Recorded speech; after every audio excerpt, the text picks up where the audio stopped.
Karibu Mzinga. Yeah, kheri alhamdulillah. Kwema. Uko vizuri? Nashukuru Mungu niko vizuri. Mnyama Simba anapasuka mbele ya Azam FC. Yale maneno ya kusema mnyama hayuko vizuri, mnyama msimu huu ni mchekea, tuthibitishe baada ya kupoteza mechi magoli 2-0 mbele ya Azam. Naamini ni mechi tofauti kabisa hii na lugha hiyo, kwa sababu kwenye michuano ya kimataifa ndio wameonyesha taswira tofauti kwa kuwa wanapoteza mechi zao zote mbili ambazo wamecheza. Lakini kwenye ligi ya ndani wameshinda 100% ya mechi zao za ligi, isipokuwa leo wamekwenda kupoteza. Mechi ya leo ni mechi ambayo sio mechi ambayo inaamuliwa sana na ubora. Ni mechi ambayo inaamuliwa sana na wachezaji wenyewe, kwa maana ya hao wanajituma katika pitch, kwa sababu zinakutana timu ambazo zina wachezaji wenye qualities. Na kutaka kuona hivyo, Azam haionekani kuwa stable kwa sababu wamecheza mechi 4 za awali na wameshinda 1, wamekwenda sare mechi 3. Sawa. Kwenda sare mechi 3 inaonyesha kwamba Azam hawako sawa, kwa sababu Azam ni title contenders. Ni timu ambayo ungefikiria ingehitaji kuchukua alama 3 kwa kila mpinzani anayekuja mbele yao. Tena wanapoteza alama 3 kwa timu zenye madaraja ya kati. Yani sio za aina yao. At least kwa Singida Black Stars ndo timu ambayo kidogo wanafanana nayo, lakini kwa Namungo bado Azam ni favorite, kwa JKT Tanzania bado Azam ni favorite, lakini wameshindwa kuchukua hizo alama. Mechi ya leo ni mechi tofauti. Hii ni derby. Ni mechi ambayo inaamuliwa, ni mechi ambayo ina maandalizi tofauti na hizo mechi nyingine za kawaida. Hata kwenye ile hamasa ambayo wanapewa wachezaji iko tofauti na ile mechi nyingine ya kawaida, kwa sababu ukimkazia Simba maana yake umekwenda kuharibu kitu kikubwa kwenye standing ya ligi. Yaani umeenda kuweka story. Umenielewa? Azam akidraw na timu za madaraja ya kati, akifungwa na timu za madaraja ya kati, anasemwa Azam, si ndio? Lakini akimfunga Simba anasemwa Simba. Umenielewa? Kwa sababu Simba daraja lake ni kubwa ukikompea na Azam kwa wasifu, kwa current performance, kwa maana ya wakati huu tunapozungumzia katika ligi yale matokeo ambayo wameyapata. Kwa hiyo ni mechi ambayo sio mechi ya kusema Simba wabovu msimu huu, ni mechi ya dabi kama dabi nyingine, bali unachotakiwa kukifanya ni kuwapongeza Azam kwamba walifanya homework yao vizuri. That's why wamepata ushindi muhimu katika mchezo huu. Na ni kuongezee kitu, naamini hizi ndo mechi zile ambazo Azam ilikuwa kama imelala hivi kwenye mechi 3 mfululizo. Kwa hiyo mechi kama hii ndio ile mechi ambayo viongozi, technical staff wanatafuta wake up call kwamba muda gani tutaamka. Tunaamka dhidi ya nani? Unacheza timu za madaraja ya kati unashindwa. Kwa hiyo tutaamka dhidi ya mkubwa huyu. Tukimfunga Simba tutaamka vizuri, kwa sababu tutasifiwa, ari itakuwa kubwa zaidi kuelekea mechi zinazokuja. Kwa hiyo ni mechi ambayo ilikuwa zaidi ya dakika 90 ambazo tumeziona pale, kwa maana ya athari zake. Sawa, Karibu Mzinga, mechi imekuja kumalizwa dakika za jioni 10 za mwisho nadhani. Alikosea wapi Simba kwenye zile dakika za jioni? Umakini tu ulipungua. Umakini ulipungua. Miongoni mwa viashiria vya kupungua umakini ni Simba kuongeza washambuliaji. Umeelewa? Ukiangalia mabadiliko ya Azam kwa asilimia kubwa ni mabadiliko ya anatoka beki anaingia beki, anatoka mshambuliaji anaingia mshambuliaji, anatoka, umeelewa? Lakini ukiangalia Simba hayo ni mabadiliko ya Azam, lakini ukienda kwa upande wa Simba unaona kama walijilipua hivi. Waliona huyu ni aina ya mpinzani ambaye muda mwingi anakaa nyuma, kwa maana ana defend kwa asilimia kubwa. Sasa kama ana defend, basi no need kucheza na watu wengi kwenye namba ya kiungo huko chini. Kwa hiyo akaamua tu kuongeza safu ya ushambuliaji aitilie nguvu. Kip Dennis kaingia, ameingia aliingia Selemani Mwalimu kwenye safu ya kushambulia, baadaye akamuingiza Jonathan Soa pia. Ile ni kwenda kuongeza tu nguvu ya attacking line. Kwa hiyo baada ya kuongeza nguvu, automatic timu ikapoteza control kwenye eneo la midfield.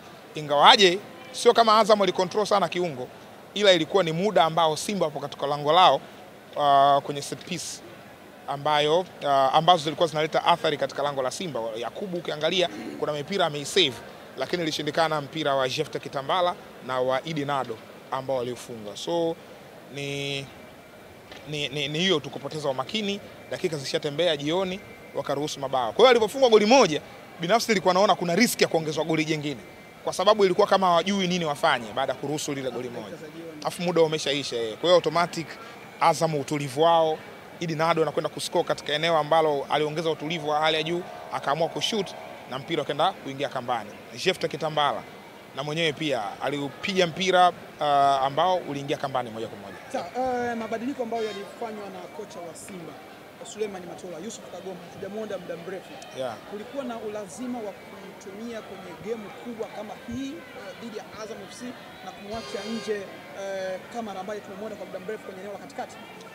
Sasa kuna vitu vingi sana hapo ndani. Kitu cha kwanza, Yusuf Kagoma ni pure defensive midfielder. Ni mchezaji ambaye anafanya kazi nyingi za kiungo wa ulinzi ikiwa kama ni majukumu yake ya msingi. Nabi Kamara ni mchezaji mzuri ambaye ni advanced, yani ni holding fulani, yani sio typical defensive midfielder, sio kiungo ambaye atawalinda sana hawa walinzi wake. Yes, ni kiungo ambaye timu ikiwa na mpira ndio unamwona na athari zaidi kuliko ikiwa timu haina mpira. Kwa hiyo kwenye mechi kama hizi unatakiwa kucheza na traditional number 6. Kwa hiyo aliamua tu kuopti kwamba nacheza na kiungo wa ulinzi pase ambaye atakwenda ku destroy mipango mingi katika eneo la midfield ya hawa, kwa maana ya Simba, sio kwa maana ya Azam, si ndio?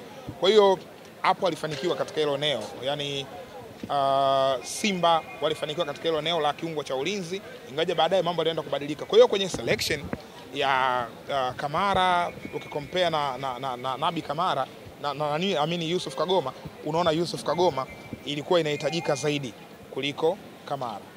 Kwa kumaliza, nimejaribu kuzungumza na mashabiki kadhaa wa Simba baada ya game.